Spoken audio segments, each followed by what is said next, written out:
is not the smartest guys in the room. Tom, you look perfect. I was watching the clock count down there, and now right on cue, I see you. How happy that makes me. Good to see you too, man. Good to see you too. Happy to be here. Happy to be here. Good. As always. Always happy to be here on Wednesday mornings. I have a couple. Well, once some people get here, we'll talk about you traveling on Valentine's Day. I wanted to talk about what makes a good story. John Jay, we're talking about Tom staying over at my house on Valentine's Day. We are talking about, we're going to talk about what makes a good story. We're going to talk about passion. Why are you passionate? Do you have to be passionate about it to have a good story? Tom, let's start there. I mean, I don't know. It's hard to say. I think I don't think you have to be passionate to have a good story necessarily, but I think to tell a story well, it's important that you're passionate about the story you're telling, right? Because I think, especially when it comes to actually presenting a story in person, right? Or on a stage or something like that, like as an individual telling a story. And because there's obviously lots of ways to tell stories, whether it's written in a book or, through a visual medium like video or film. But if you're telling a story as a person, if you're telling a story to another person, I think being passionate about the story you're telling or how you're telling it is really important, because that carries over to your audience, right? That is, the audience takes their cues from the person that they're listening to, in terms of whether or not they should be excited about certain things, how they should feel about certain things. And they like to follow that journey of the storyteller. So I think, yeah, passion really does make a difference when you're in person or when you're telling a story, like verbally in particular. But I think generally it translates kind of across medium. I think it is important. I don't know that it's always crucial, but I think it really, really does make a dramatic difference in person when you're listening to someone speak. What do you think?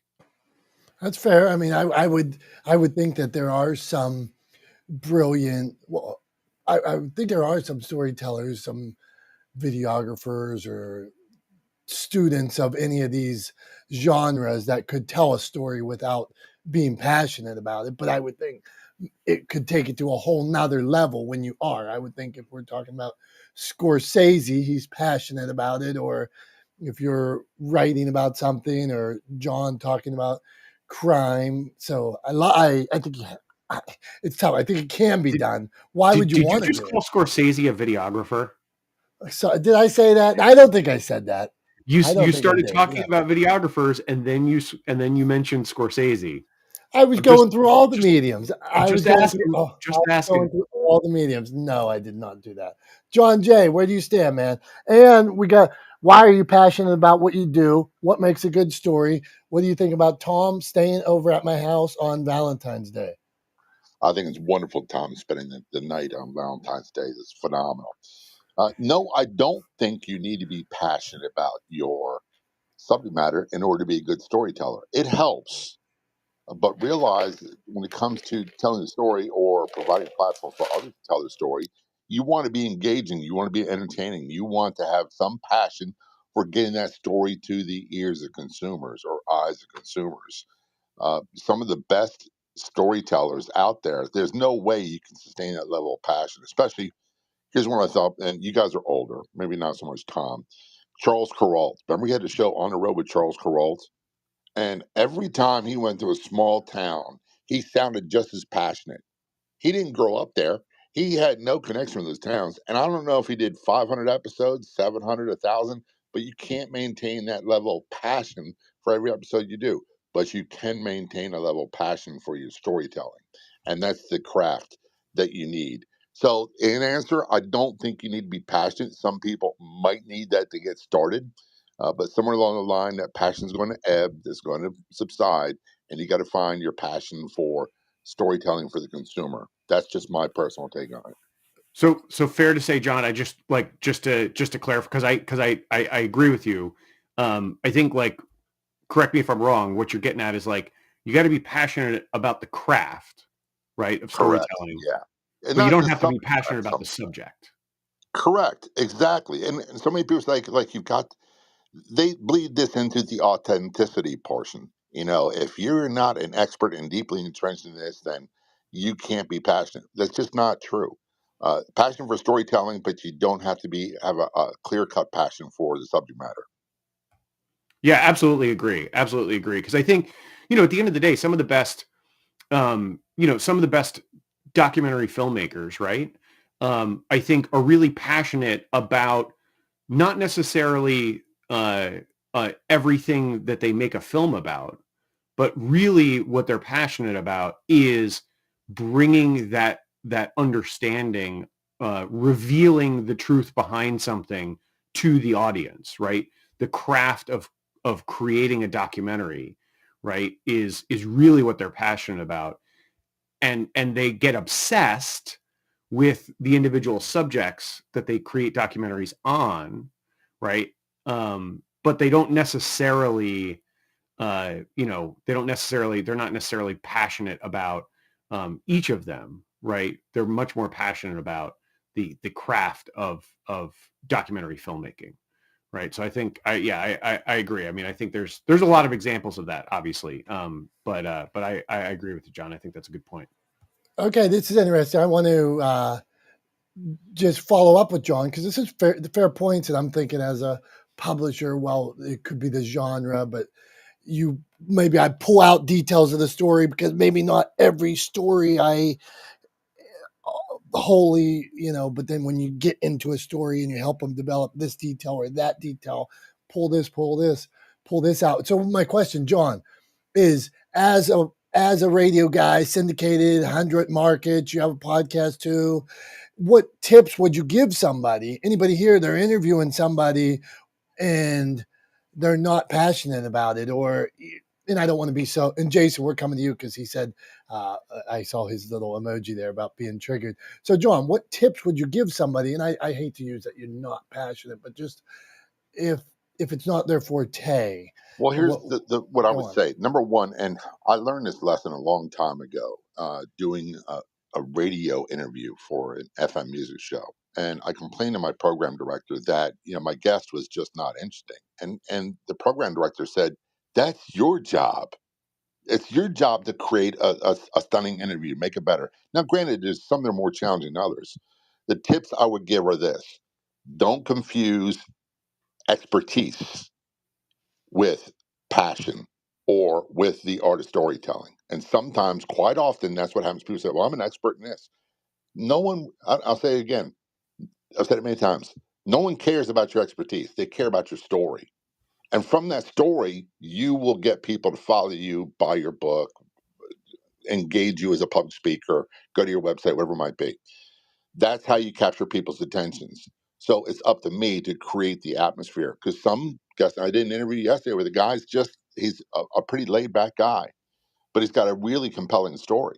So it's up to me to dig a little deeper to find ways to add and inject a little bit of enthusiasm, a little bit of excitement um, into the conversation, because it's not always going to be the guest that does that. Hopefully that answers your question.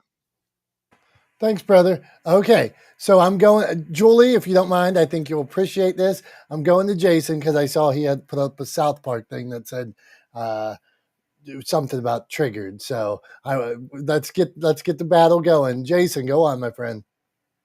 Oh, I put that up because that word authenticity, and I could care less for it, honestly. Like the people that talk about it so much, it's like you're putting the question, like, is this real or not real? I just put it like, is it interesting or not?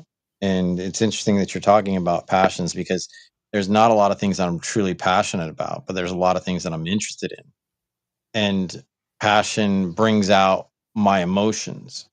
When you have passion, you have a level of intensity, whether joy or anger or however you want to deliberate on it, of what it's expressed. Some people are like, for example, very passionate about being Dallas Cowboy fans, and they lost their metaphorical, excuse my language, but you know, something I'm not going to say on air, but and broke their televisions, or seeing Philadelphia Eagle fans lose it, and they're passionate about their team. but it doesn't make it more interesting. It just, you really have to understand, like, what is truly intriguing and interesting versus passionate. Does passion always translate to be interesting? No, it doesn't. But it reveals things. It reveals how you feel, or the performance it gives off a feel. There was passion in a scene where a child dies in a mother's arms. Yeah, there's passion there. So I don't know. I think that when we're storytelling, that what keeps your listener, your viewer, your reader intrigued is not just as John would say, the punch in the mouth, but the mosquito bites of intrigue, laying the interest, what leads next, not giving everything, but giving just enough to keep following in a rhythm of the story of whatever you're telling. So, yeah, I'll just land there. Right on, brother. Thank you. Okay, I thought Jason might get rowdy, but he's peaceful today. You must be drinking your mud coffee this morning. You still drink the mud coffee? Yeah, I drink mud water. Okay, yeah. Right now I'm just drinking water. Okay, well, there you go. All right, let's do this. Not the smartest guys in the room. Julie Loken, our fearless leader. Julie Loken, we're talking about what makes a good story. We're talking about passion, and we're talking about Tom staying over at my house on Valentine's Day. I wonder if he told his wife, though, or is he just going to drive? And what do you think, Julie? I have a picture of you guys spooning. I don't know why I can't get that out of my head. Your picture of what? You guys spooning on Valentine's Day. Oh, spooning. Duh. Go on, Jason. Are you guys going to be filming this like on a Big Brother kind of, not the smartest guys 24/7? I should mount some cameras in the spare bedroom and then sneak in and spoon them Big Brother style, like in the middle of the night. We're gonna rock paper scissors to see who gets to be Big Spoon. I have something. I have a beat to pick right now, really fast, with John Wiley, and he said, "Oh, you guys are all old in this room. Oh, maybe except for Tom." I was like, "Thanks, John." Did anyone catch that? Yeah, I heard it. She was saying it sounds like you're writing a novel while you're talking, Julie. But he's got a little bit of gray in his beard, so I think he's catching up to us. He's trying. Yeah. I think Tom could be older. Me and Tom are about the same age. I just turned 46 in You guys December. are puppies. You're youngsters. And Tom, how old are you? You're a little bit ahead of me, but not much. I'm 45. Okay. Yeah. Hey, but honest to God, and everybody in this room will think I am lying, but I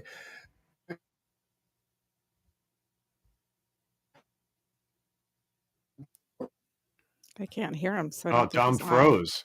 Dom froze. He was about to like drop a bomb, and then he froze up. He's frozen on my screen. Can't hear him. I don't know what happened. Oh man, The divine powers interrupted him. The suspense is killing me. Apparently, his technology was listening to you, Jason, with the trying to get him to punch people in the face, and now he disappeared off the live stream. Oh, here he is.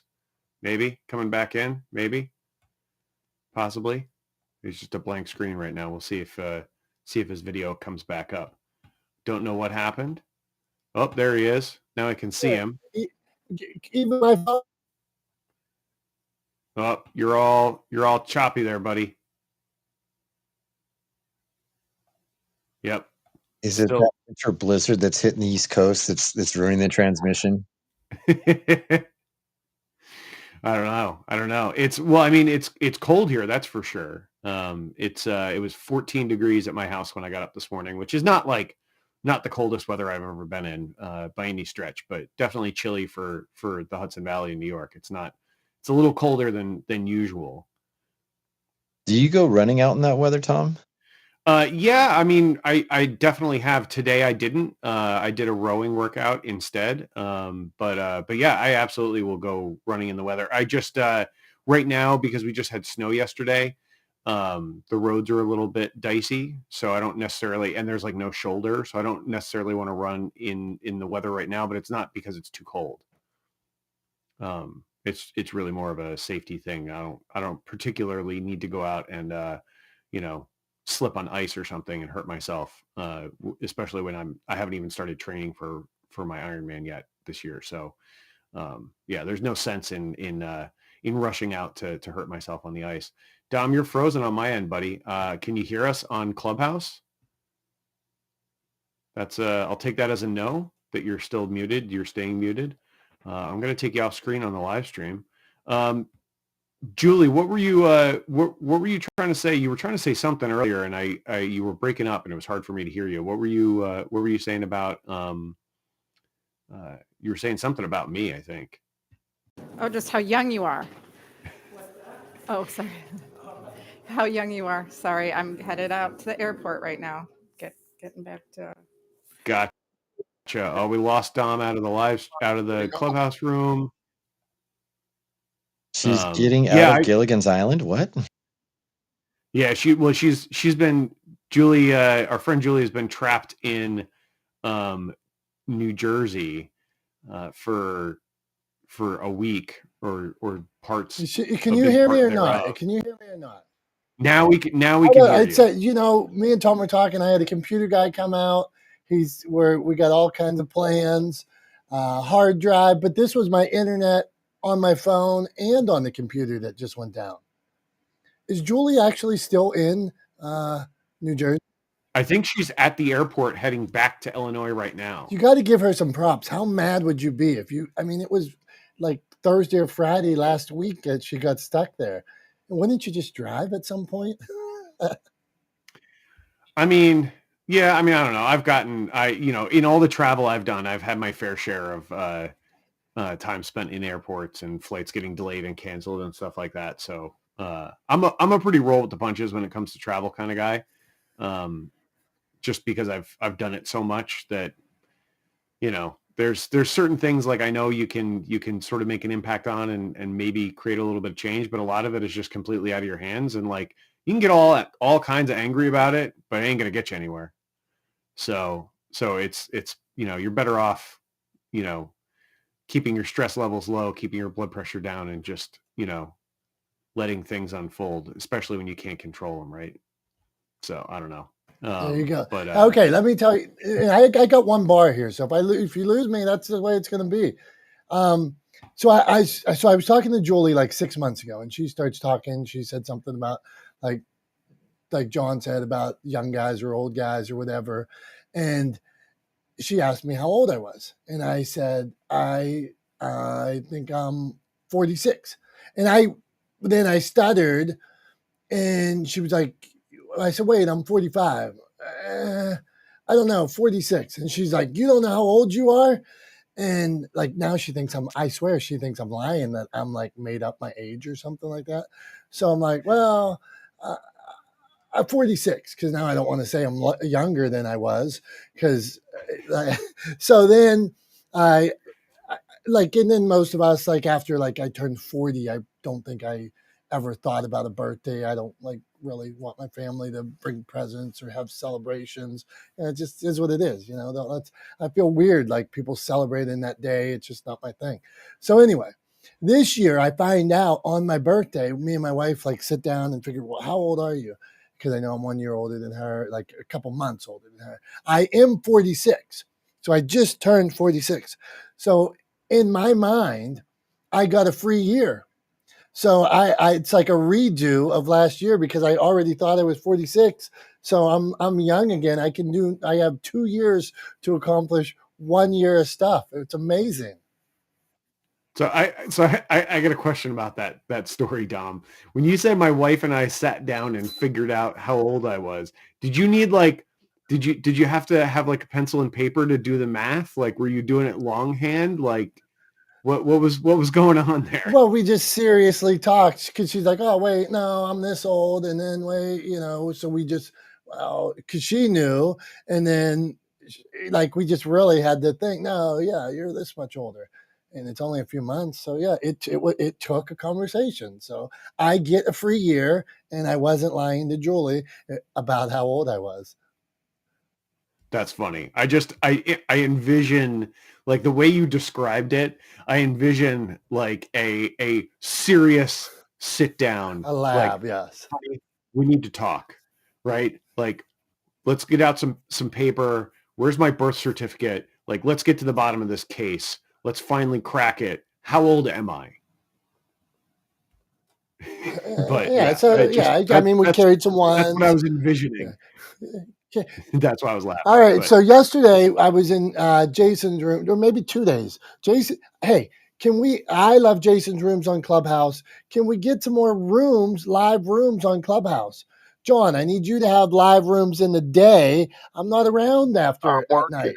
I'm working, and that's why I do 5 p.m. I'm not around. So you see me when I'm around at that time of day. That's like family needs in the East Coast. That's daughter needs ride somewhere, wife's home from work. I need more. I want more live rooms in the day so I can jump on and Jason host some live rooms. What about Kathy and Trish and Magnificent and Julie, April? How about, come on, give a guy some live rooms.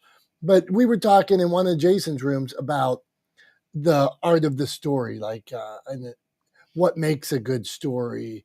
And one of my thoughts was taking the story back as far as you can. So I brought up the fact, I wonder what makes Jason the way Jason is. I wonder what makes Tom so competitive. I wonder why Tom, I know about his wife doing the races, but there's more to it than that. So I wonder what makes Tom want to take on the challenge to run these ultras. And if I wanted to tell the story of Tom running these ultras, I'd want to get to a younger age and find out who he was before and find out, well, yeah, but if his wife pushed him, she didn't really push him. He just said, I was sitting on the couch, I saw her doing it, and I said I want to do it. But I think the story goes back farther than that, Tom. So answer and then tell us what makes a good story. yeah, I mean, honestly, the story goes back to when I was a kid, right? So I started out, the first sort of athletic endeavor that I was ever involved in as a kid was I was on my town in the summer, like through the town pool, has a swim team, right? Still do to this day, the town I grew up in. And so I was on the summer swim team in the town I grew up in. And we would, go around and swim against other towns in the area. And there was a county championship at the end of the summer. And I was on the swim team from the time I was about 6 years old until I think I was 12 was the last summer that I was on the swim team. And then I started getting involved with sports at school. So I loved sport and kind of loved competing and loved being active from the time I was very young. And then I was a competitive athlete in middle school and high school. I played 3 varsity sports in high school. I was on the varsity football team. I was on the varsity indoor track team. And then I was on the varsity lacrosse team.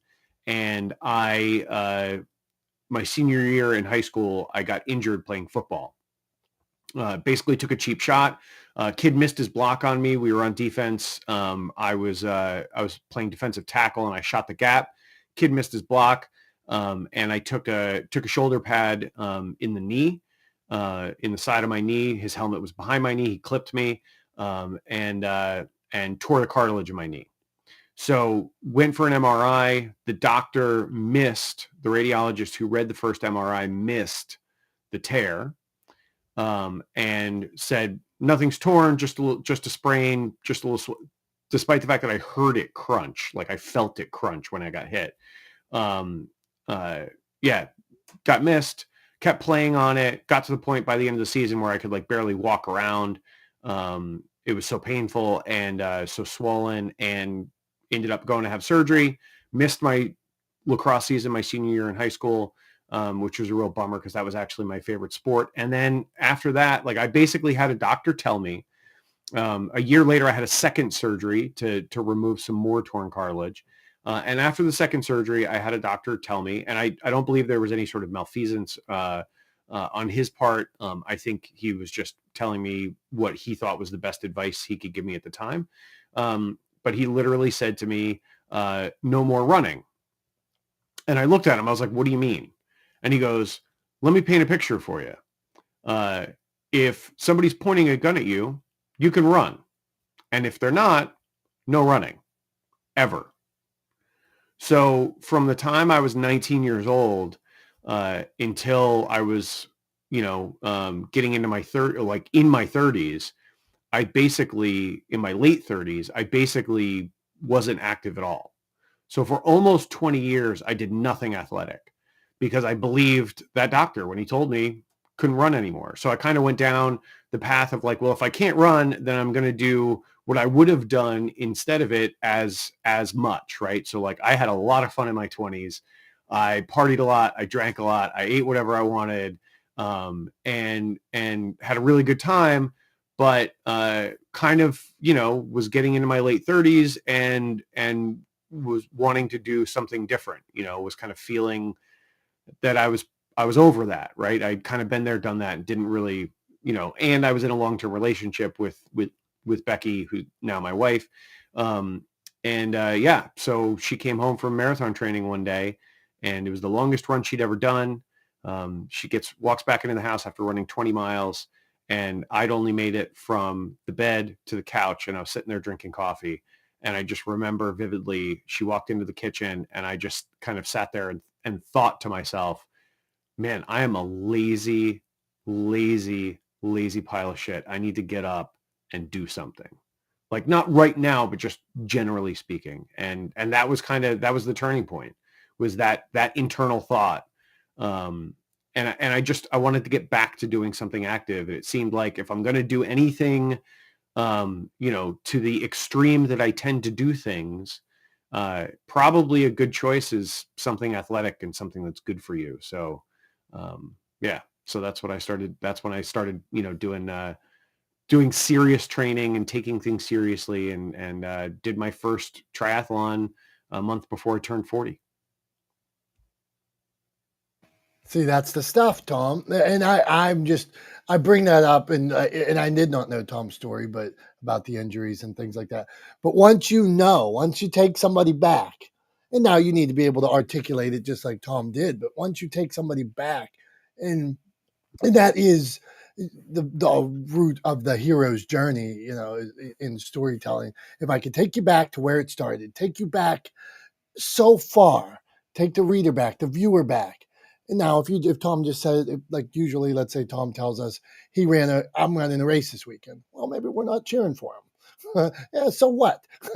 But now, if I know, well, here's this guy, he's been through some stuff, been through some injury, sat on the sideline for a while, had some doubts. Now I'm like, I'm rooting for this guy. So, JC, we're talking about what makes a good story. We're digging into Tom's, like one day I was asking Jason, I wonder why Jason's as stern as he is.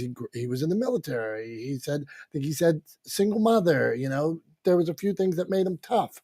So go on, JC. What makes a good story? Okay, what makes a good story? Why are you passionate about what you do? Feel free to give a tip or share anything else, because that's what we do here. So go on, man. Yeah, well, first of all, great morning to all you guys. And Tom, I didn't know that you played lacrosse, man. I was a big lacrosse player. I played D1 lacrosse in college. I played it in high school, and so big fan of lacrosse. Maybe we'll go to a game one day.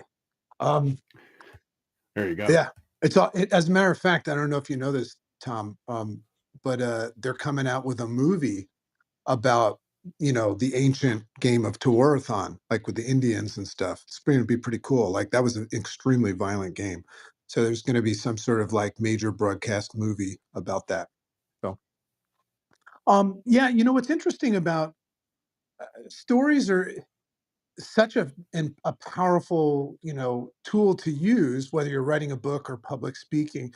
But at the same time, you know, they can also, like I was reading a book the other day, and I found myself like not wanting to listen to the story and just to the takeaway.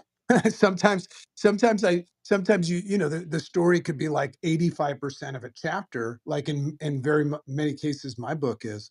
Um and I'm just looking for the information. So I just recall feeling that way. But I think what's relatability and Hey, JC, commonality. hold on. This is a good. Yeah. What made you about this specific particular story. Yeah. What made you? Because usually we are saying story, story, story. My daughter was just telling me Yeah, I she was was. I was reading Go a on. book and I wasn't interested in the story as much as the lesson and the skill set, and the strategy. So I just found myself, oh, maybe that's, in light of this topic, maybe it wasn't a captivating story, which is, That's what I was the asking. Did key. they do? But Did they but do at the something same time, wrong? like Too many details. Go on. I read a book every week. So if you read as much as me, you come across the fact that a lot of books are shit, but they still every book has an amazing lesson in it. So I guess that probably plays into it too. Like I can get bored with somebody that's not a good storyteller. Maybe that's what it was. Um, but I think that there's different ways of starting stories. Like sometimes I like when I'm reading or listening, if somebody makes a point that they're trying to make by telling a story. But I also like sometimes in a TED talk or something, or a talk, the way I'll do it is I'll just go into a story that will captivate people, that will lead to a lesson. So there's different strategies of telling stories. Like, I came in while Tom was telling his story, so I don't know how he led into it, but that's a big part of storytelling. Um, but I think what makes a good story is just, obviously somebody moving from dark into light, you know, or somebody handling like a big pivotal moment in their life and how they navigated it. So I think when you're listening to a story, I think everybody likes to be inspired and things like that. But I think that a good story is one that you can relate to in your own way. So I love telling stories and also reading about stories that you know have these pivot points and these obstacles that either people tell a story of how they navigated it and followed through, or it shifted them off course but then brought them back one day. So like, if I take Tom's story, you know I know what that's like to be thrown off track and you know just unconsciously move from being an athlete to, doing stupid things. Like I've done a lot of stupid things. But then all of a sudden having an awakening, and like that's exciting because if I'm somebody that's in a rut and I'm hearing Tom's story, I like the idea that I too one day could walk into the kitchen and have an awakening. So, it's just all about relatability and stuff. What I don't like are stories that are just good stories that don't like have a lesson in it or something like that. Like I've got a lot of funny stories about stupid shit that I did with my friends in college or in a fraternity and stuff like that, that are good stories to tell each other. But from the stage or in a book, unless I'm just trying to be a comedian. So I like stories that have context and lessons that I can use. Go ahead, Tom.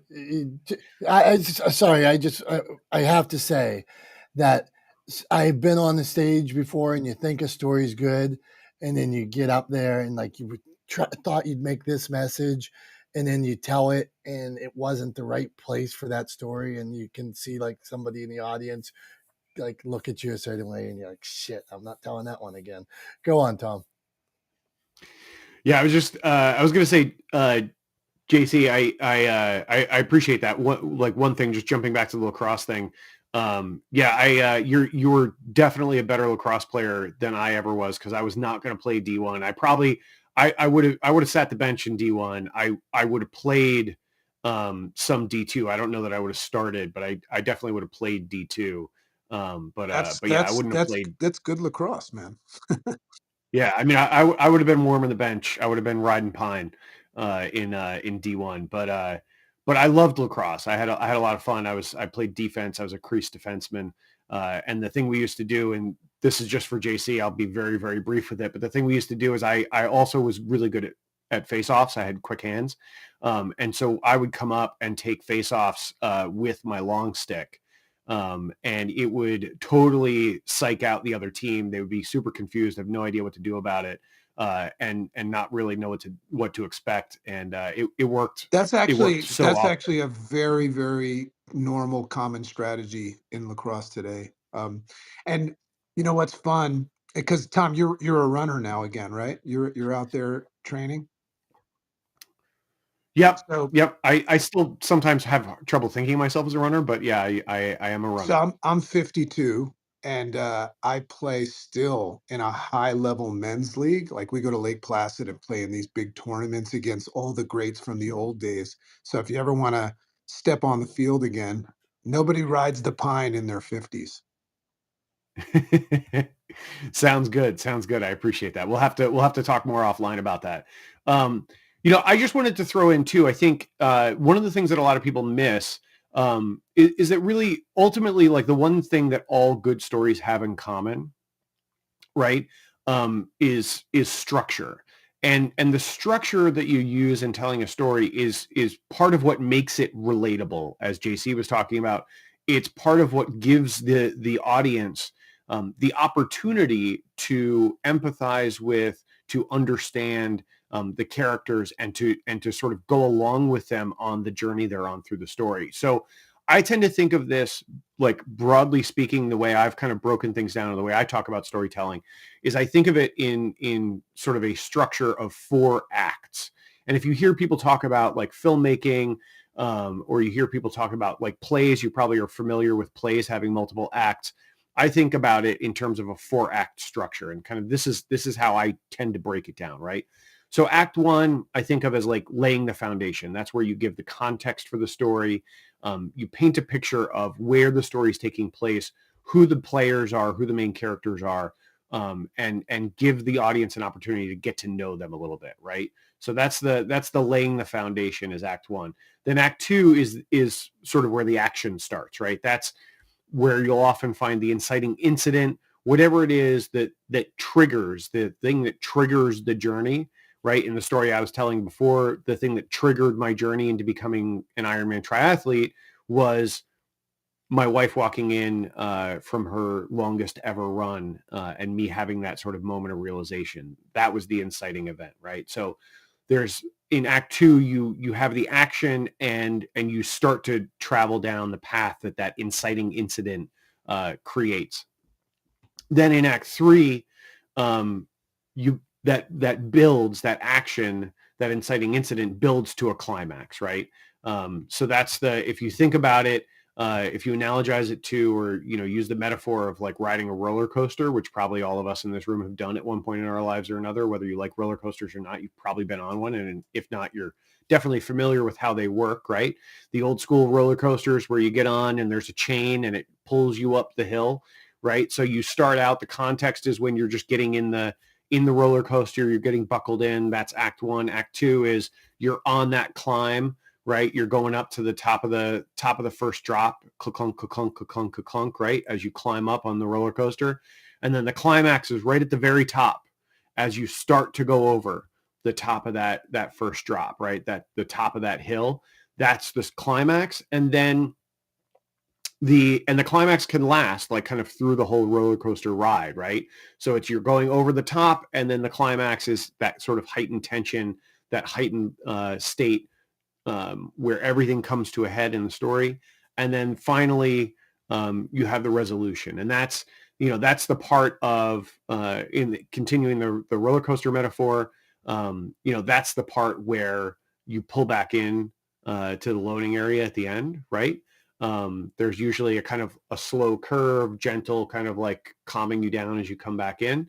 It's also the thing that's super common, in a lot of, you'll see in a lot of stories, especially like an action movie, there'll be a big knockdown, drag out sort of battle in an action movie, the biggest action sequence of the film. And then after that, there's sort of a wrap up sequence, right? Where like we show what happened immediately following or in the aftermath of that incident. Like, who survived, who didn't, what they went on to do after the fact, et cetera. That's the resolution. That's Act 4. So that's the way I kind of like to think about storytelling in terms of structure. But every good story has a structure, and they don't all follow the exact same structure, but they have a structure, I promise you. And I think that's one of the key things to actually telling a good story is making sure that you follow a structure and you give your audience the opportunity to go along on that journey with you. That's, I think, one of the most important things that a lot of folks, a lot of people don't think about necessarily unless you're sort of enmeshed in the industry and tell stories, with a lot of intention and thought. You don't really think about breaking it down on that level, but that's the way I tend to think about it. Tom, man, this is my love, my love of my life. What Tom is talking about here, I'll sit with my wife and watch any movie, and it could be, let's say, like rom-coms. I love breaking down rom-coms, like, or like part of this 3-act structure. A lot of times is always lost. So a note in at some point in Act 3, always lost. And so there's, like, let's say in Pretty Woman, I just want trying to go to a movie that most of us have seen, Pretty Woman, Richard Gere. Like, Julia Roberts leaves Richard Gere.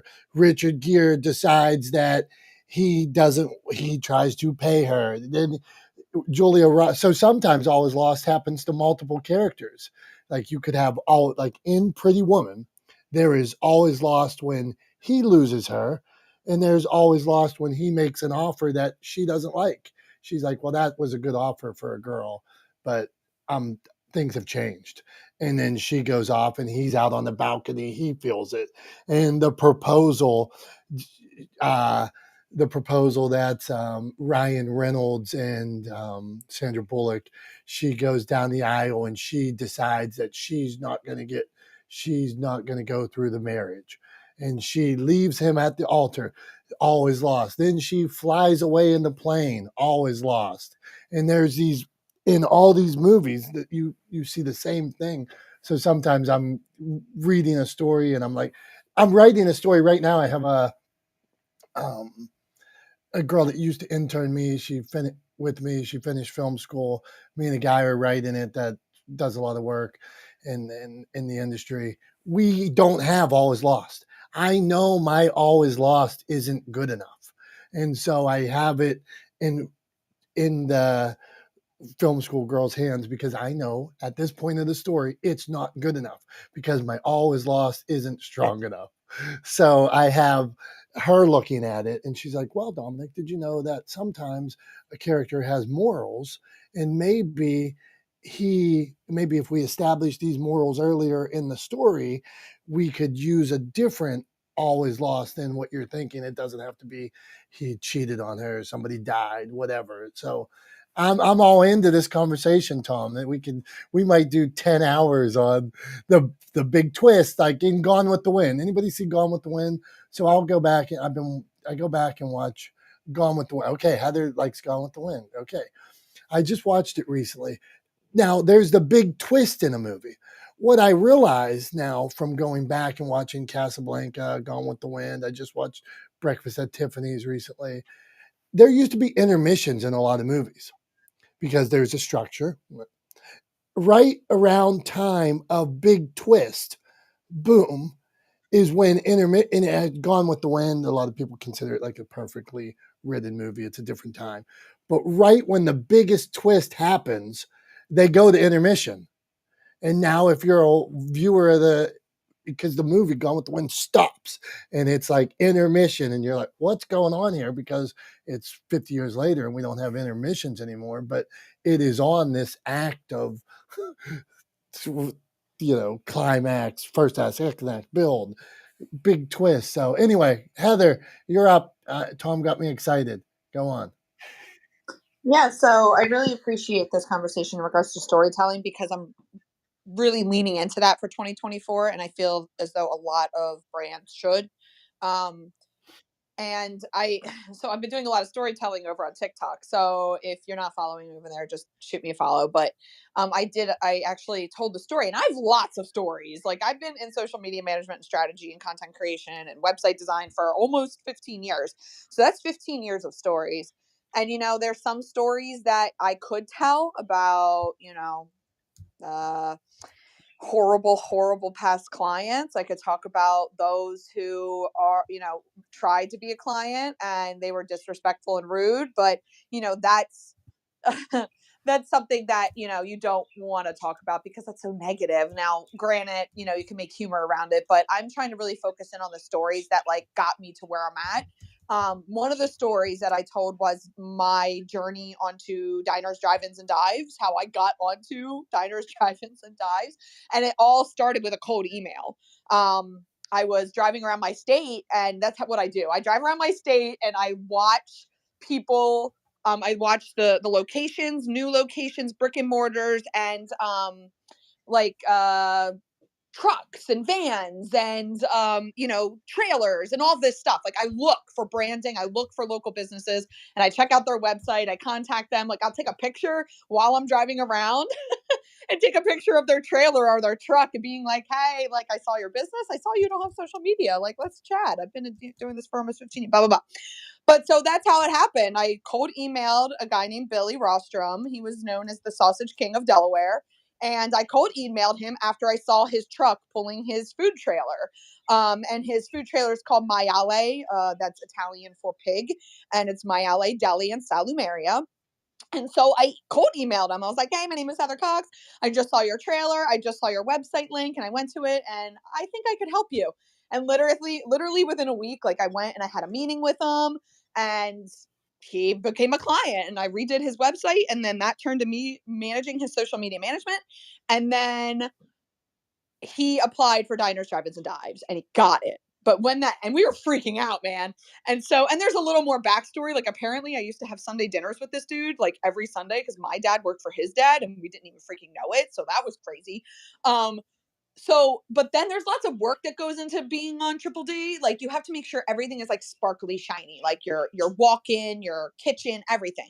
And so the front of the house needed some work. So I was like, let me roll up my sleeves. Like I'm going to clean this front end of the house. I like rearranged all their photos. I cleaned everything. Like it looked so good. And then the day of filming, I'm like walking around. I'm getting behind the scenes social media. I'm like, hey, producers, you need something to drink. Oh, something's not working. I got you. I'll fix it. And like all this stuff. And then comes the point where they start filming and they need a waitress. Well, Maiale Deli does not have waitresses. They're self-serve. You go up to the counter, you get a number, you take the number to your table, and then the food runner runs your food to you.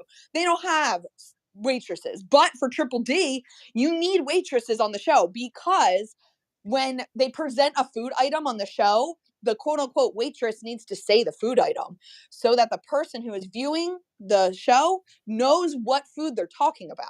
But we didn't have that. So I was like, I could pretend to be a waitress. And I did so. So I am on Triple D under the International Infusion episode. If you just look that up, Triple D or Diners, Drive-Ins, and Dives, International Infusion. And I literally had to walk a sandwich to a table and So put it Heather, down. are you saying you got one of your restaurants on Triple D, or you No, were because okay? so he applied and Okay, he got gotcha. it himself, but they needed a waitress, quote unquote, and they don't have waitresses. So I was there doing the social media stuff for him during Triple D and the filming of it. And so they needed a waitress. They didn't have it. And I was like, I'll do it. So I pretended to be a waitress for my client who got on Triple D. And so that's how I was able to get on Triple D, all through a cold email asking, hey, I want to do your website. And then it snowballed into us knowing that we actually knew each other for growing up. And then that turned into a friendship and that turned into a long clientele. I was with them for 6-7 years. And then that got me onto Triple D, which was awesome. So don't, and what you said, Tom, don't discount like what the lesson is. And oh no, that was Dragon. The lesson is don't, like literally anything can happen from a cold email. So like that was the lesson. And so I'm really leaning into the storytelling to be like, this is how I got where I'm at. This is how I got that thing because I leaned into like just going above and beyond for the client and like, just kind of taking a chance on a cold email. You never know where it will lead. So storytelling, huge, even in like the current marketing class I'm in, which is managing marketing for the hospitality and tourism industry from Hong Kong Polytechnic University, and they are also stating that we are in marketing 4.0, which is storytelling to specific niche channels across omni-channel presence. So I thought that was interesting, and I will hand it back to you, Dom. Thanks. Thank you, Heather. Well, Dom, it looks like you're, I think you're frozen on my side. We're having some internet issues today, so bear with us. But thanks for sharing that, Heather. And yeah, I agree. Like, I think it's one of the things. It's a common thing that I hear a lot, but it's also something that I think you can't say too often, right? That you can't stress enough is, that old sort of adage of you miss 100% of the shots you don't take. And there is no sort of loss. There is no harm in just taking a chance, right? And betting on yourself, and reaching out, right? If you're inspired to reach out, then you should.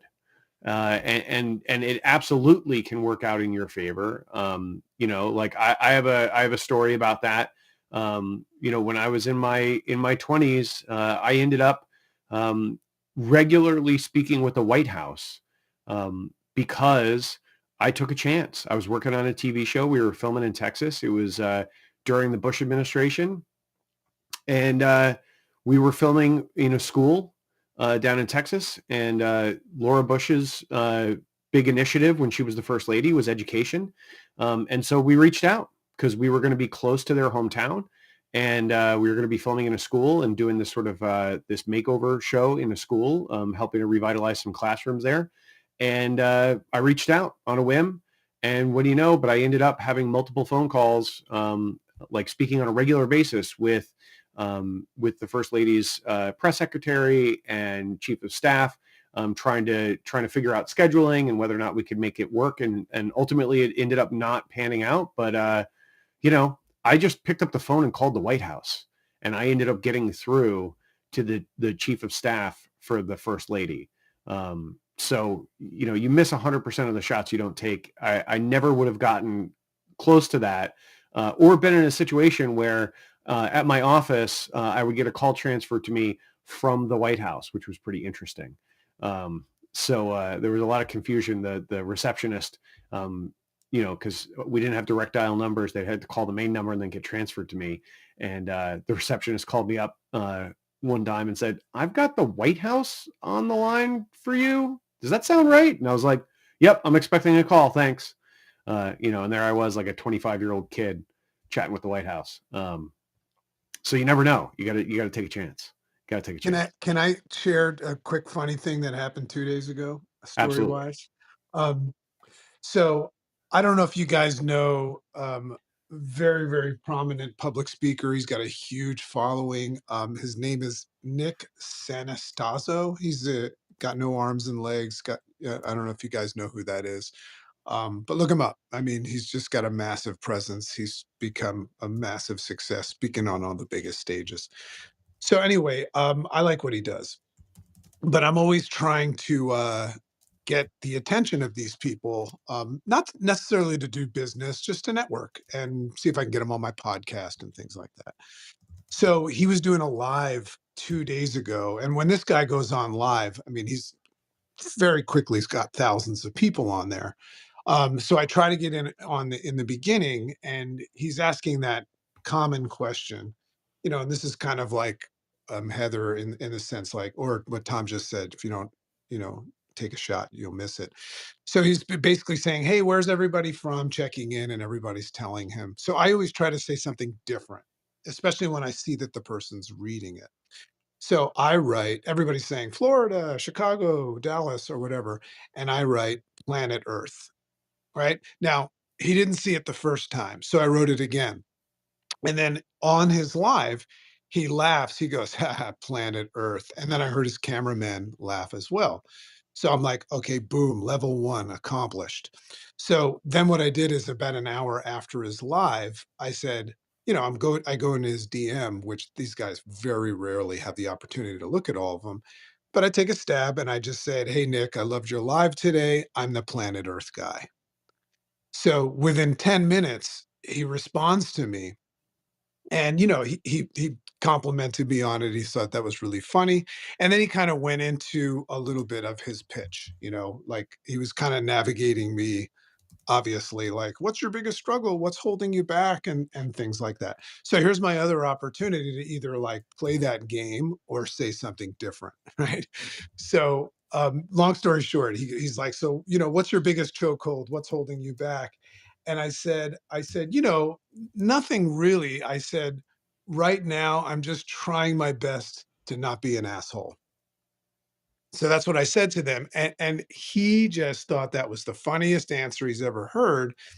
And here I am 2 days later, like having this conversation, not about business with him. Then I finally said, hey, man, I'd love to have you on the podcast. I think you'd be great for it. And he's like, I'd love that. So just sharing, this guy doesn't know me from a hole in the wall, and how it's a fun story to tell, but it also reminds you, be different, you know, just don't follow the norm and the herd mentality of just like saying what you always think you're supposed to say. Because if you can, it's just a good way to get people on your show and things like that. Anyway, JC, good stuff, man. And I think what's interesting about that too, besides knowing that Nick, right? Nick knowing his story, and I think he was electrocuted, if I'm right, right? I believe so. Yeah. Yeah, interesting story. But what's very unique about what you said is JC didn't ask. He just was a cool dude talking to a guy and made no ask. And the guy, they started developing a relationship that wasn't around some, JC wasn't working him for anything. He just became friendly with build, him. build friendship, trust, no hidden agenda. And I didn't have it. I guess my hidden agenda is I wanted to get to know the guy. Yeah, just know him. What's wrong Got with a big that? context fear, but I mean, he kind of went into his shtick, and that's when I said something different there, and that took the guard down. So I think that's sometimes all you really need to do. I mean, I would assume that if you're responding to DMs, like hundreds of them a day, and just doing your, hey, speak to my lead guy and blah blah blah, it's pretty easy to say something that would capture your interest because you're just used to having. So I just don't think enough people think like that. Just to take a different approach. And the reason why I asked him, to be honest with you, and Tom will like this, I didn't just automatically say, I want this guy on my show because he's cool and he's got a huge following. I actually started to get to know him better because now we're talking, and he knows that I know him because I've learned things about him that maybe others don't know. So then when I asked him to be on my show, he knew that I genuinely thought it was a good idea. Yeah, well said, JC. Appreciate you, man. Okay, that's Prof T's here. Billy in the house. Magnificent. Trish. Magnificent said she can't come up on the stage. Trish, April, Carrie, come on up. Austin, how you been? Prof T. Okay. Hey, we're going to Billy, and I wanted to tell you something about. This is weird. So the spoon keeps coming up today and spooning. So if you weren't here earlier, Tom is coming to my house on Valentine's Day. He's staying over, and then we're driving to Creative Con after that the next day. So it just so happens it is Valentine's. So I asked him this morning, like, I know you just got married, you're having a baby soon, just so you know. But where I wanted to go with this is, and somebody said about spooning, and now spooning came up again. Not so long ago, my wife said something about, this is like a year ago. My wife said something about spooning. There's the spoon, and I said, yeah, I'd be the fork, and and like it was a revelation that this whole spooning thing is two spoons fitting together. And I was like, well, the spoon and the fork go together. But I didn't know it was all about how the spoon and another spoon actually fit together. So now I'm a new man a year later because I now understand that this terminology is that two spoons resting right beside each other fit together. It is not that like a spoon and a fork should go together. So that's all. Yeah, How's that, Tom? it's about the shape, not about silverware. Yes, yeah, I learned, and now I know. Okay, so Billy, we're talking about storytelling here. That was an odd one. Probably shouldn't have told, but go on, man. We're talking about what makes a good story and what makes you passionate about what you do. Go on. And John mentioned earlier. I will say, for John mentioned earlier that like you could pull stories out of the people. You could that you don't necessarily have to be passionate about every story, passionate about how the story's told and getting the best out of people. So go on, Billy. Hey, what's up, everybody? Hope you're doing good. No, love the spoon revelation you had there. That's pretty funny. You had me laughing. Yeah, man. Somebody that I mean, I love telling stories. I don't really think stories through, so I'm probably not a good storyteller. But one thing that I enjoy about listening to a story or reading a story or watching a movie is the vulnerability of the story and the transparency of the story, especially when it comes to social media. Because I think a lot of times we're participating in, we're watching someone's highlight reel, which is totally fair, totally fine. It's their prerogative to share what they want, when they want, how they want. But I think too often we're going, holy cow, this person had, and I had this happen a couple of years ago. Somebody reached out to me as a friend from high school, or I reached out to him, I can't remember, just to reconnect. And he was like, dude, you got it all together, man. Like, you're crushing it. You're doing great. You're doing awesome. And I was like, why do you think that? He's like, well, I follow you on social media. And I was like, dude, you realize, like, I'm just sharing my highlight reel, dude. I'm not sharing the shit I go through every day. I'm not sharing the crap I suck at. Like, I'm sharing what I'm good at, but it really caught me off guard because I was like, wow, man, I'm putting this persona out there, even on a very, very small level with a very small audience, that, I am something that I'm really not. And so, I don't know, man. So, anyway, since then, I've been trying to, when I am communicating stories or situations or whatever, just to be very transparent, probably even to a fault. I would say I've lost business due to transparency. I've probably lost friends and family relationships due to transparency, but I just want stuff to be real, and I want to keep it as real as I can. I mean, obviously, there is a part of my personality that's an entertainer, that's a content creator, a creative. There is a little bit of a facade, no matter how much I try to shake it. That if you were sitting down having a cup of coffee with me, that you're not necessarily going to be like, oh, you're a little bit different than you are on camera. I mean, I think we're all going to have that. But anyway, yeah. So I enjoy when people are real, when they're vulnerable, when they have a little transparency in the mix. I think that's important. I mean, like, I try to be, transparent, to a fault and beyond. So I'm right there with you, Billy. I mean, I think it's important to do. It's also a great way to build trust, right? If you're very transparent, personally in business, right, then it's easy to build trust with people because they believe and they know and they can take comfort in the fact that they know exactly where they stand, right, and what they're going to get with you. Whereas I think a lot of times, and I just got an email about this the other day, somebody was telling me that they've been burned by marketing consultants in the past.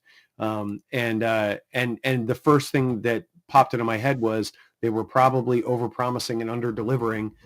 They were saying what they thought they needed to say to get the consultancy job, and then not actually delivering on what they promised because one thing didn't really relate to the other. So I think being transparent is really, really important in business, in life, also in storytelling, because it's that vulnerability in the stories that you tell that give people and give the audience the opportunity to connect with you, right? To use Jason's least favorite word, it's what lets people, cling on to that level of authenticity that you bring to the way that you tell a story. That really gives the audience an opportunity to come along on that journey with you. So there has to be vulnerability, there has to be transparency, or else the audience is they're just spectators, right? If they're not along for the journey, they're not part of the story, they don't relate to the story, they're not empathizing with the characters. if you don't give them the opportunity to, and you do that through that sort of, authenticity and that transparency. So I think it's super important. You're probably a better storyteller than you give yourself credit for. Yeah, and I was in just on the story he was telling right there. Billy, what makes you think that being authentic or has made you lose some business? I find that interesting. And I mean, it could be, but I'm just wondering. Go on. Well, I think when it comes to, not really in my current business model, but kind of before I got into what I'm doing now, I was on this journey of helping a lot of podcasters monetize through sponsorships or whatever. So this is just one example. And it's just, it's work, and I was just very transparent about, like, hey, this is work. Like, this isn't going to be a path to success. It's not going to be very easy. It's gonna be a lot of phone calls. It's a sales job, because they thought I was gonna give them a magic wand where they shake it a couple times and money falls in their bank account.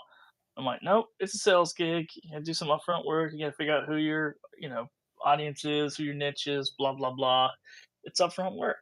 And so, same thing when I owned a t-shirt printing business for a decade. People will call me all the time. I got this $1 million t-shirt idea. I'm like, cool, man, get in line. I've talked to 12 of you today. And when I brought the reality of what it is like to launch a t-shirt brand into the market, a lot of people just backed out because they're like, oh, I didn't know it was that, so I'm out. And so I think that's, whatever. I mean, but it's like when when I tell these stories about people who have hundreds of t-shirts in their closet who also had a great idea, it's like, and out thousands of dollars, made no money, it quickly deterred people from doing that. And where I don't, and I'm not gonna say most, but I know, very much like Tom just shared about that marketing agency. I know a lot of screen printers, promotional people, coaches, consultants who will tell you whatever you want to know until you sign the check, and then it's like, now you're screwed.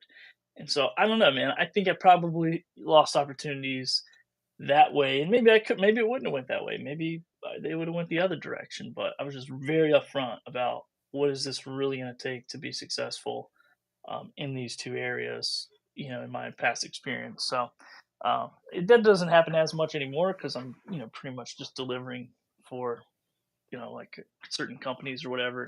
And the workload's on me. So anyway, yeah, hopefully that helps. No, it does. And I feel you 100% on that because as a publisher, we have that rough talk. And I know a lot of you have written books in here, Prof. T. Tom just wrote a book. JC writes books. You need to be out in the world. You need to be out giving interviews. You need to be out speaking. The people that sell the most books are the people that are out there.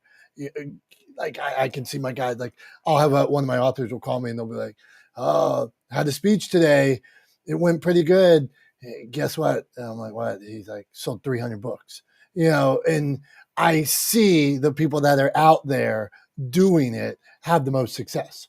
Hey, Dom, I wanted to actually say something real quick, which is go on, Heather. Because I'm taking my daughter to see an author, to meet an author tomorrow at Barnes & Noble, because she's doing a book tour across the East Coast. So You're 100% right that you need to be out there, because if you aren't, you're not going to sell books.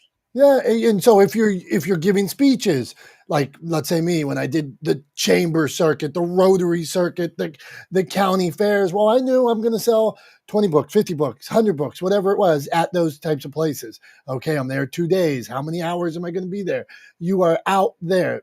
You meet more people, like everybody. You should be on podcasts. But if Billy, I tell this to authors, well, I'm not really comfortable with that. I'm not comfortable doing a podcast.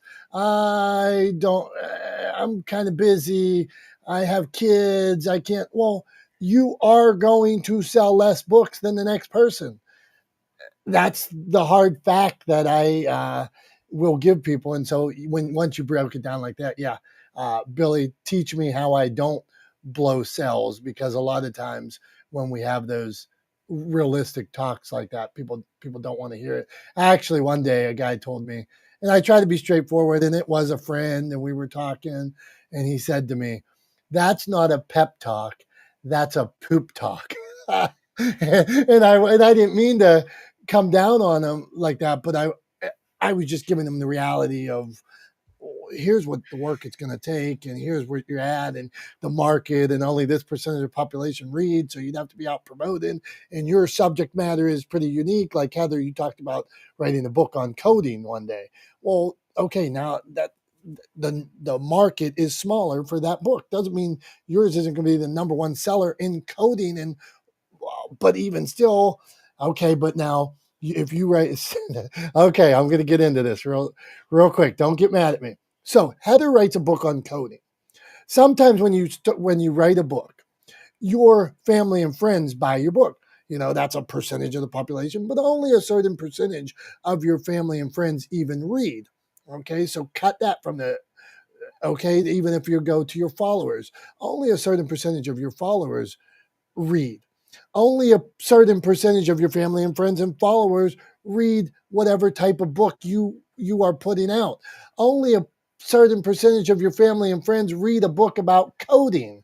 So now you better get out to more people, more groups, more podcasts, more radio shows, because everything you do, only a certain percentage of the audience is finding whatever subject you're writing about, if they even read. So sorry for the, as my friend said, poop talk, but it's reality check. All right, Tom, go on.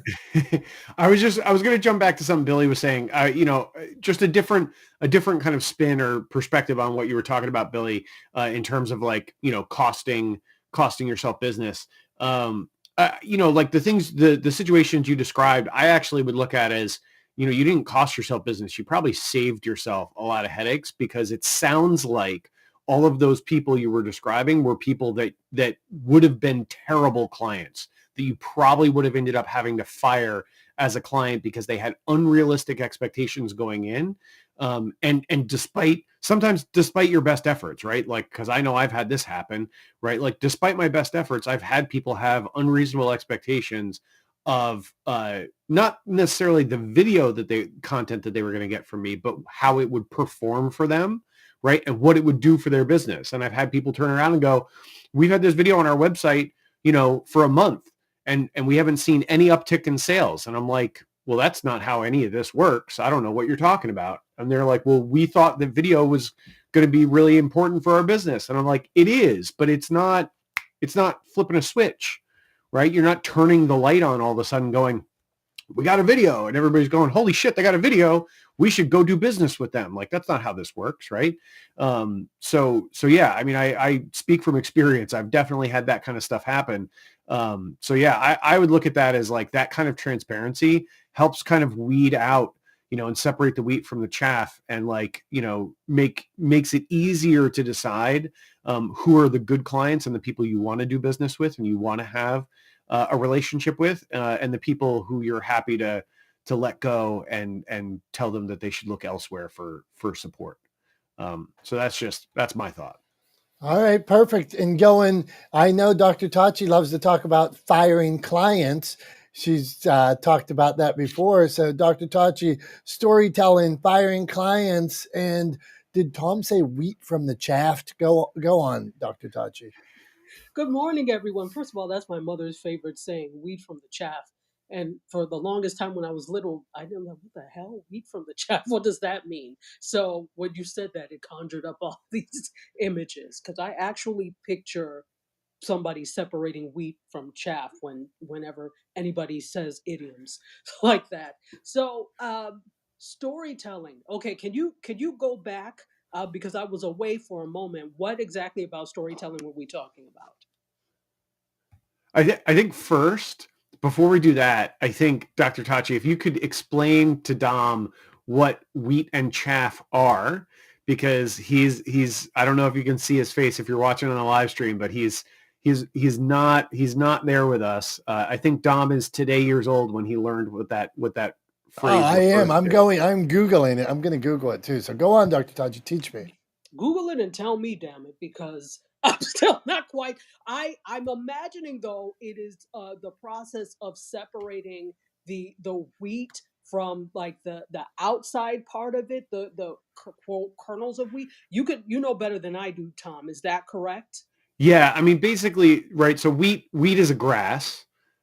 For anyone who doesn't know, wheat is a grass, and there's a process called threshing, which is where you essentially wheat is the berry, right, or the seed of the grass, and so threshing is when you actually beat um, the stalks, right, of wheatgrass, to separate the berries out, right, and the chaff is sort of the outer, this sort of lightweight outer skin around the seeds. And so when you thresh the wheat, you separate the wheat, the berries, the wheat berries, from the chaff, which you want to leave behind because it's inedible. And that's what's separating the wheat from the chaff. It's separating the good part, the wheat, from the junk, the chaff, right? That's sort of the metaphor, what it refers to. So separating the wheat from the chaff, the good stuff from the garbage. Hope that helps. Ah, He passes. Go on, Dr. Tachi. thank you. Okay. Thank you so much for clarifying that.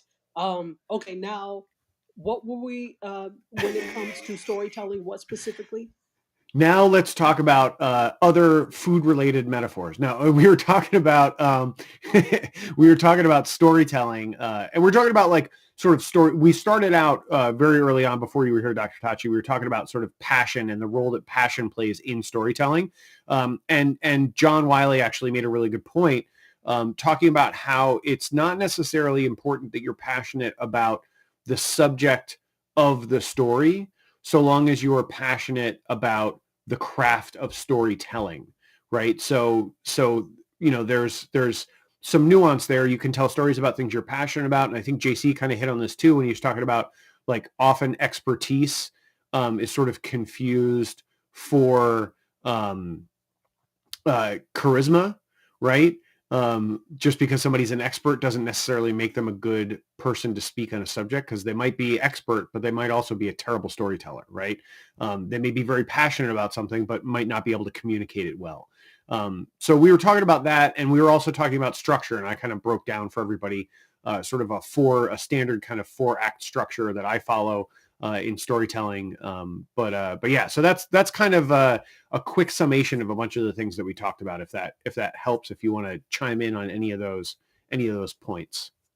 Yeah, no, absolutely. I think I walked in when you were breaking down the 4-act structure, which is I was like, okay, come on, Tom, teach the people. So that was that was awesome. But then I had to step away. So the whole thing is two things. I actually used to teach when I was a full-time professor. I used to teach performance studies like every other semester. And the whole premise of performance studies is that everyday life is performance. So people often think of performance studies as, oh, it's theater and things like that. Yes, it is.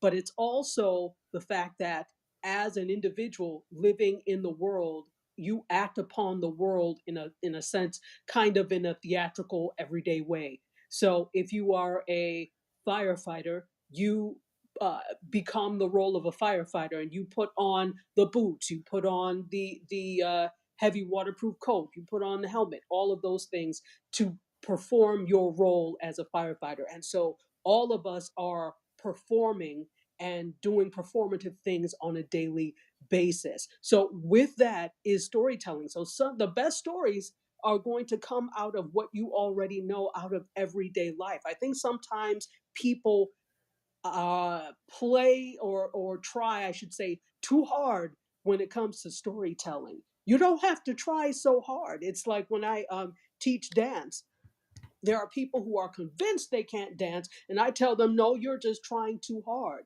I have taught people traditional West African dance who have no West African roots, and they killed it because they stopped trying so hard. So when it comes to storytelling, if you stop trying so hard and just let it flow and let it be, you end up being a much better storyteller, because we perform in everyday life, meaning we tell stories in everyday life. That's one thing. The second thing is I did a 2-year program, and Tom, you're probably familiar with Writers Boot Camp. So I went through their 2-year program, which was basically like a master's program in writing, except there was no in screenwriting, except there was no degree at the end. So I did that, and then I did a refresher course after that. And the purpose of that was to help you come up with a screenplay. So out of the two times I did it, I came up with a screenplay for a movie and also a pilot episode for a 30-minute, what ended up being a sitcom. Have I done anything with it? No, but I have them, and I'm going to do something with it. So one thing that Writers Bootcamp takes a little bit of a different approach to writing. It's the same thing, but they tell us this: um, uh, when, then, until. When something happens and then it results in this, it keeps going until this happens. And so that was how they taught us to basically come up with structure for what we were going to do. And that's helpful in terms of, everyday storytelling, whether it's selling something for a brand, branding yourself, when, then, until. So those are my nuggets for today. I release the mic. Thanks, Dr. Tachi. I got two things I want to throw out to follow up on that. Just a quick one on the when, then, until idea. Another thing, another sort of tool that everybody can use when it comes to telling stories, like literally verbally telling stories to people, even just writing stories out. If you're going to do that, a good sort of technique that I discovered was created by, or came to me where I first heard of it, was Trey Parker and Matt Stone, the guys who created South Park, and have written hundreds and hundreds and hundreds of episodes of South Park. One of the things that they use all the time when they're writing their scripts is what they call but therefore. So anytime a lot of people's tendency when they tell stories, a lot of people's tendencies are to simply recite a linear timeline of events, right? So this happened, and then this happened, and then this happened, and then this happened, right? Doesn't really take anybody on a journey. It's pretty flat. It's very linear. It's not very exciting, right? Doesn't follow what we call an arc. It totally ignores what I was talking about before with that idea of like that sort of roller coaster metaphor where there are ups and downs and twists and turns, right? When you're just reciting a timeline, timelines are flat, right? So they're featureless.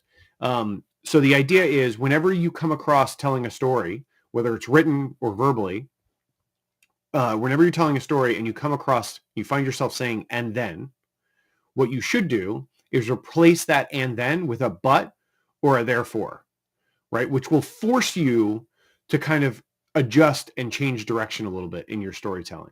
And then the other thing I wanted to say in response to, or to add on to what Dr. Tachi was talking about, is I 100% agree we are absolutely performative in our everyday lives. And if you don't believe me, I'm going to ask you a simple question that I guarantee everybody in this room answers yes to. Have you ever found yourself in a social situation where you act differently with different groups of people? And the answer is yes, because it's something we all do.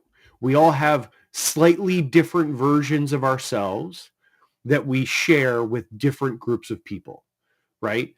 And that fact proves that we are all performative in our daily lives, that we are a version of ourselves with our coworkers and a different version of ourselves with our partners, with our spouses, and a different version of ourselves with our childhood friends, right? So we are performative in everyday life. And when you start to understand that, you can kind of take away the sort of the shackles that the idea of being performative puts on you, and you can use it to your advantage, right? One of the things that I like to say is like if you're getting up on a stage to speak in front of an audience, you should absolutely be yourself, right? You should be you.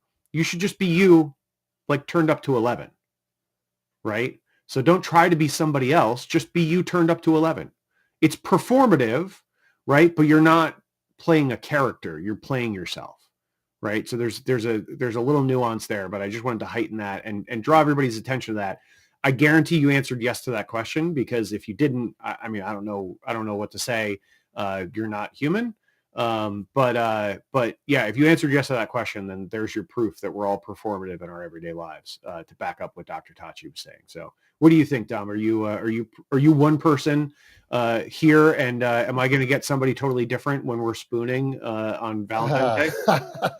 This is interesting, but I just wonder, my only argument, and not that I have an argument, would be, am I always the same, but the situation just is only calling for a portion of who I am? So I feel like, well, hey, I'm smarter than you think. So when it's pushed to talk about business principle, that's what we talk about. When I'm with my wife and we're watching ridiculousness, I'm still the same person, but different parts of my being are being used or whatever. So I don't. I hear you, but I don't know that I'm. When you say perform, I don't. That's where I. But I think that's because of the weight that word carries, right? That I don't think it necessarily deserves, right? There's nothing wrong with being performative. Like, definitionally, you're being performative when you're acting a certain way given a certain context, right? And that's exactly what you're talking about. Like, in one situation, you're talking about business, right? And in another situation, you're laughing, watching a silly show with your wife and having a good time, right? Like, and you're going to behave slightly differently in those two situations. That's not a bad thing. It's just reality, and by definition, it's performative, right? So I don't think it's because there's a negative connotation with that word. That's what I guess I was weight, going. Yeah. right? And so a lot of people think like, no, I'm not performing, right? Like, that's the common, like that's the pushback that you would get, is like, I'm not performing, I'm just being me. It's like, well, yes, but you're being a certain version of you depending on the context. We all do it. Every single person does it, right? Like, we're all a little bit different depending on the situation that we're in. It's just the reality. Hey, fair point. Go on, Dr. Tachi, and then we're going to hit Prof T, then chat with Prof T and Elise. Go on, Dr. Tachi. Really quickly, absolutely, Tom. I think, yeah, it is the negative connotation that the word perform has. But if you think about it, we all code switch all the time. We speak differently to maybe our children than we would with a friend, than we would with our parents. Certain situations dictate that you speak differently. And here's the thing, often we don't necessarily always know it. So for example, I'm African, but continental African. So, I grew up with different nuances than maybe American kids did, even though I was born here.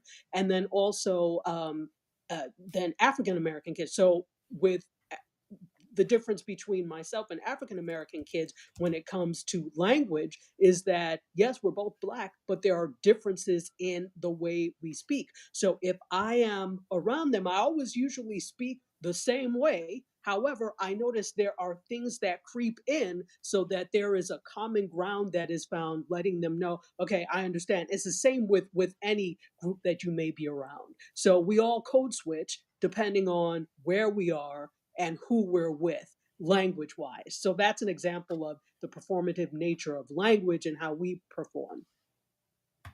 I got a perfect like sort of extreme example of that to share with everybody. If you want to look for code switching or places you've code switched in your life, I'm sure all of us have done this at some point with one of two scenarios, right? All of us have probably been around a young child, whether it's ours or somebody else's, right? And or been around a puppy, right? And I'm going to draw a little bit of a parallel there, but the way you speak to a young child, and also it's very similar to the way people speak to a puppy, right, is very different than how you would speak to a colleague at work. They're not the same thing, right? Both times it's you just being you, right? You're being authentically yourself, but you're code switching because of the context, right? You're performing differently in the different contexts. So it's a bit of a heightened example to just kind of draw that contrast. But like, you would never speak to a coworker the way you speak to a 12-month-old child. You just wouldn't do it. But you speak to each of them differently because the context sort of dictates it. So you perform differently in the different scenarios. So just wanted to share that example. It popped into my head and I thought it was a good one to help draw that contrast. Yeah, I think Dom, we're moving on to Prof T, right? We got Prof Prof T T, and Elise. thank you for stopping in, Prof T. What do you think about storytelling? You got any tips for us? Good morning, everybody, or whoever's left. I noticed the time, so I don't want to be long-winded and take up too much of the next person. No, you're good. Go on. Feel free. So, what I wanted to say, I keep having this poor connectivity button. So if I go out, it's because I guess I'm in a bad cell. I would just say real quickly, for me, storytelling, I've always said this, facts tell, stories sell. So if you're looking at it as a business opportunity, you need to have a story. And when I'm speaking on stages, I do tell stories. I am authentic. I am Prof T. You're not going to get anybody different. And I am Prof T up to 11. Here's why. Because when people are paying you for a service, they are paying you because they expect you to bring them something that they need to know, that they want to know, that they're looking forward to know. That's why they hired you. They don't just randomly pick you out of a phone book. So you want to make sure that you are sharing stories so that you can relate to the people you're speaking to, and that your relatability. And then finally, I'll just leave with this. Sometimes I see that people tell stories while they're speaking and they go off into the weeds. And there are certain things that are irrelevant when you're sharing a story from the stage. So be very mindful of what you're sharing, how you're sharing it, and how long is it taking you to get to the punchline or to the moral of the story or to the reason you told the story. So it does come with practice. It does come with knowing what you're doing. I highly recommend you find a coach, a counselor, a mentor, an advisor if you plan on going into the speaking circuit. I am now full-time on the speaking circuit, and I've learned how to just be authentic, but not be over the top. When people are paying you, they're paying for your expertise. Thank you. Well done, Prof T, and well said. That you make me think about those people that get caught up in the weeds of certain I love details, but then sometimes you get wrapped up in them, and you're like, get to the point here. So well said, and congrats on this speaking success. Well done, Prof T. Just got to ask, do you have somebody booking things for you? Or are you out there hustling and getting all the speeches yourself? You are asking a great question, as always, Dom. I'm out there. You guys, for those who follow me, on any social media platform, you're always seeing that, I'm out doing things live. I am meeting with people. I prefer face to face. I go to networking events. I'm also being introduced to key players in our area that are inviting me to come and speak on their stages, which is great. I don't know if you saw, I met Julie Loken for the first time, who's been stranded in Jersey from Chicago, and went and spent the afternoon with her. And so, I always make it a point to try to meet people face to face. So, yeah, I think it's important. As far as hiring somebody, I've been looking. I'm going to tell you, there's plenty of people out there, booking agencies, booking platforms. It ain't cheap, folks. And so I'm just winging it right now, and we'll see what next year brings. If I need to amp it up a bit and hire a PR person, but that's just something that I'm looking down the road. Whatever you guys can add to that would be welcome. Thanks. Great question. No, good stuff, Prof T. And I would go on like a Thumbtack or something and just make sure your bios are there. I used to do more Thumbtack, and they would send me leads, and then you only pay when you actually bid on the leads. So that, and then there are agencies that will only take a percentage. And so let's say your fee is whatever amount it is, they add their 20%, and they put you in a catalog with 60 speakers, and you get your money, they get their money. So those are the routes I would go short term other than the hustling that you're doing, and hustling in a good way, being out and about, doing your thing, making sure more people find out about you. And there may be other sites. I just throw out Thumbtack right now because there may be other sites where there are contractors and things like that. So how's that for an answer, Prof T? You may be doing that. Yeah, I'm involved in a lot of those. And a lot of it is I hope I'm not offending anybody, but I get a lot of crap. And, I'm on so many different platforms for that. And yes, you do pay for a lead. And they may not hire you. So I just paid like X amount of dollars just to let somebody know that, I'm alive. So there's an ebb and flow with that kind of thing for me. It's a love-hate relationship.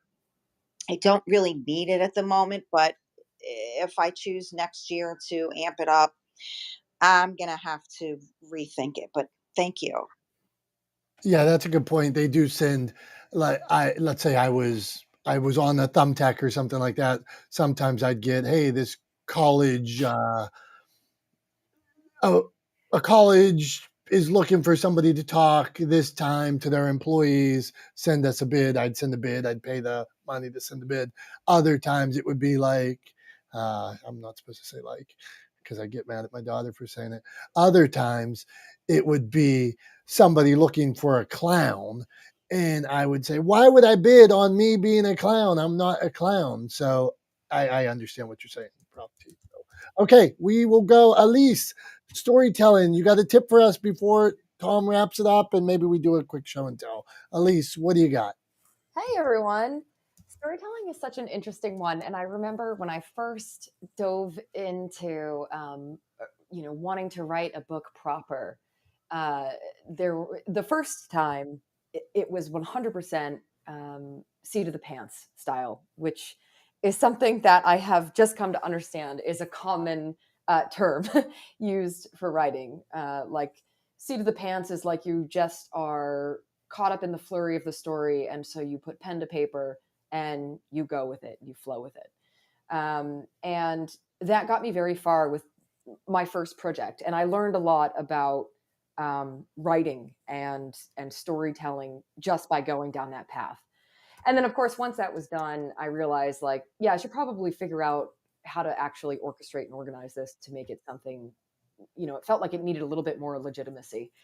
And so then I started going to like writing classes and courses just to understand, okay, well, I just had this, incredible momentum and wrote all of these words on this page and concocted this story, this like incredible project, but is that really the way to do it?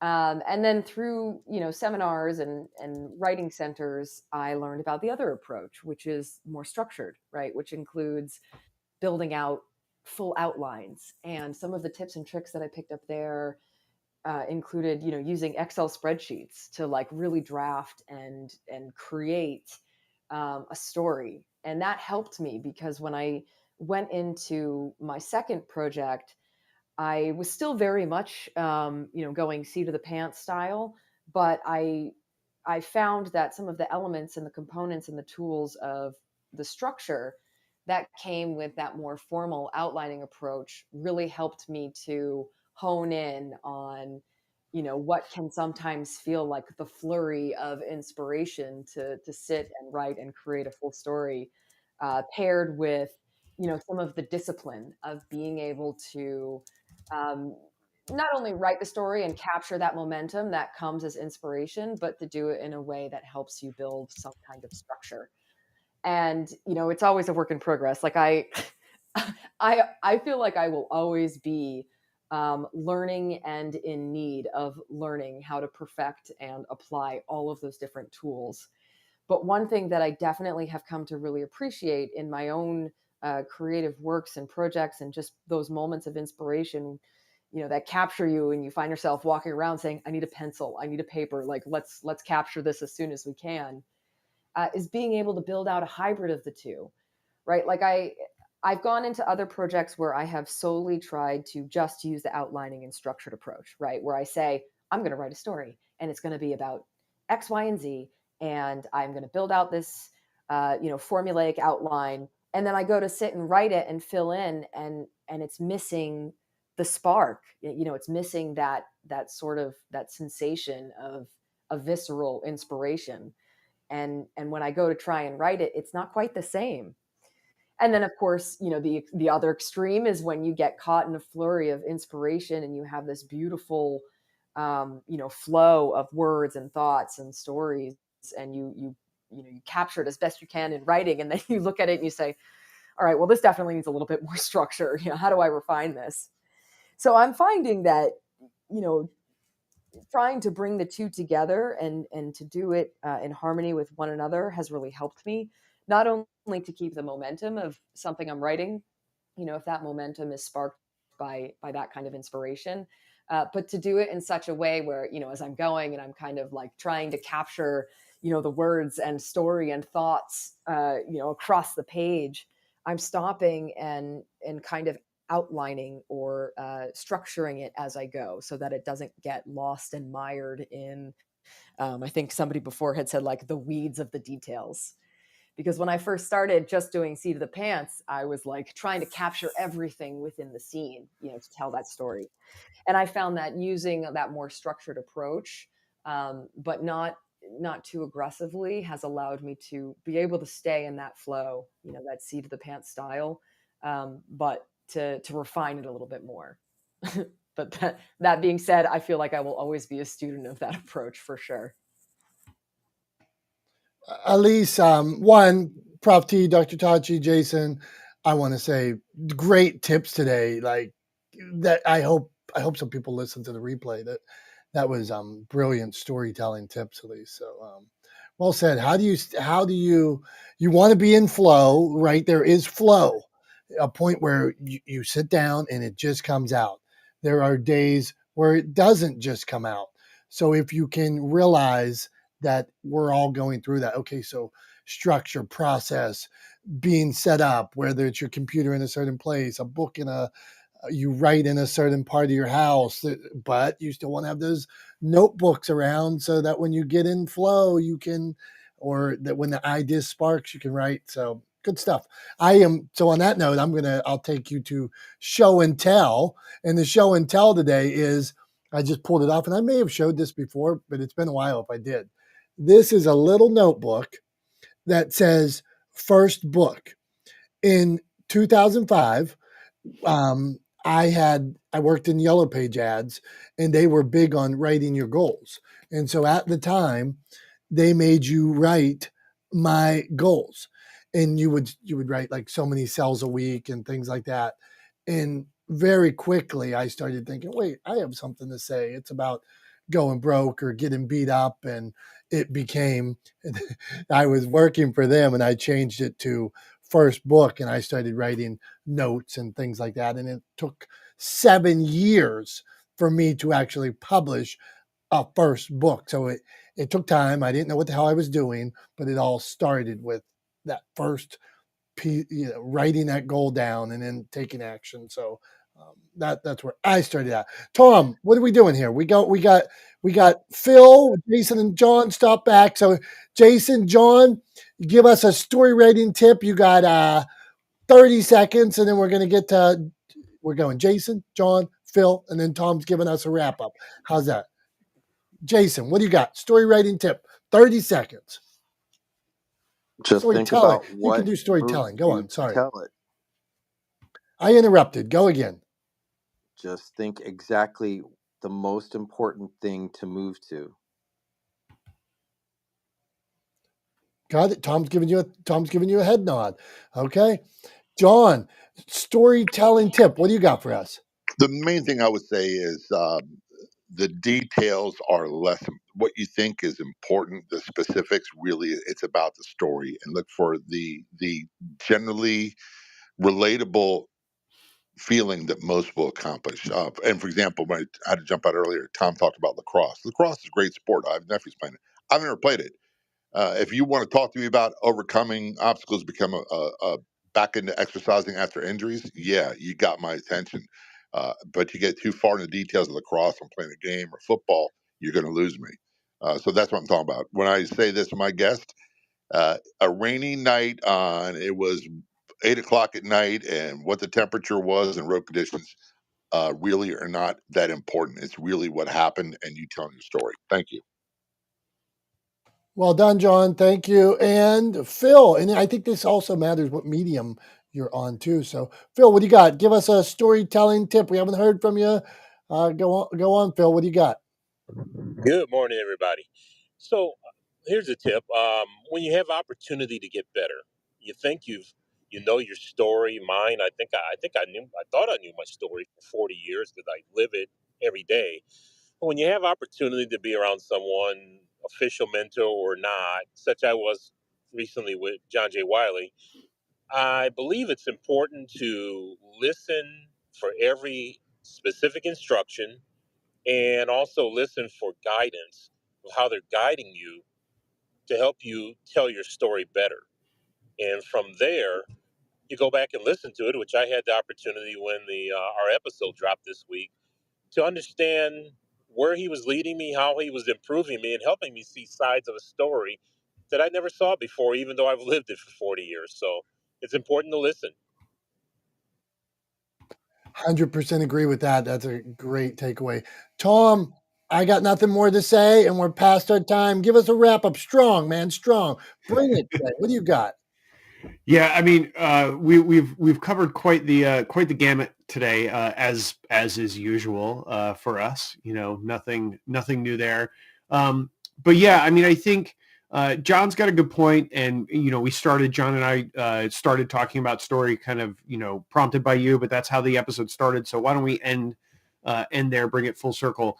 And I just wanted to add on to what John was saying. He's absolutely right that often the minutia doesn't matter, right? The temperature that it was only matters if you contextualize it within sort of an emotional state, right? And that's one of the things that I think a lot of people miss when it comes to being detailed in your storytelling. It's okay to be detailed, but the details should elicit something and further the story, right? And so if you're going to talk about the temperature, you talk about the temperature that it was that rainy night in context, i.e., it was a rainy night and it was only 50 degrees out. I'd forgotten my coat at home, and so I stood there shivering as water dripped down my back, right? Like that is something that people can relate to. But if you just say it was cold out, I didn't have a raincoat, and it was 53 degrees, people are going to go, okay, and, right? So creating that emotional tie, helping people understand what it felt like to be in that moment in the story is really the thing that is going to make the difference between taking your audience on a journey and just reciting facts to them, right? So think about that in your storytelling. Remember that it's your job as a storyteller to give your audience the opportunity to empathize with the characters in your story. And in order for them to do that, you have to paint a picture of what it felt like or feels like to be that person in that moment, right? So give them that emotional context so that they can empathize and you can take them on the journey that you want to take them on and lead them to the conclusion that you want them to reach. That will lead to you telling good stories. So that's what I got for today for a wrap up. Hopefully that worked well. I was trying to keep it concise. I could have gone on for hours and hours and hours. I wrote a whole freaking book about legendeering, which is, you know, sort of my way of using storytelling to help businesses build relationships with the communities that they serve. So, you know, I got a lot to say about storytelling, about 225 pages to say about storytelling. But so I could have gone on for a long time. When I get the audiobook recorded, we'll see exactly how many hours that takes. But I'll wrap up with that. I just want to highlight a couple of things for you guys before we go today. First is, as I just mentioned, my first book, Legendeering, just came out, just officially launched on Monday. So we're just a couple of days in, already hit some supply chain issues, but those things are getting ironed out between the printer and shipping and the retailers. So the book is available. If you go to the website that Dominick was kind enough to share the link to in Clubhouse, it's just legendeering.io. Legendeering.io. Go there. You can learn more about Legendeering. You can learn a little bit more about me. You can order the book. There's a whole bunch of links there.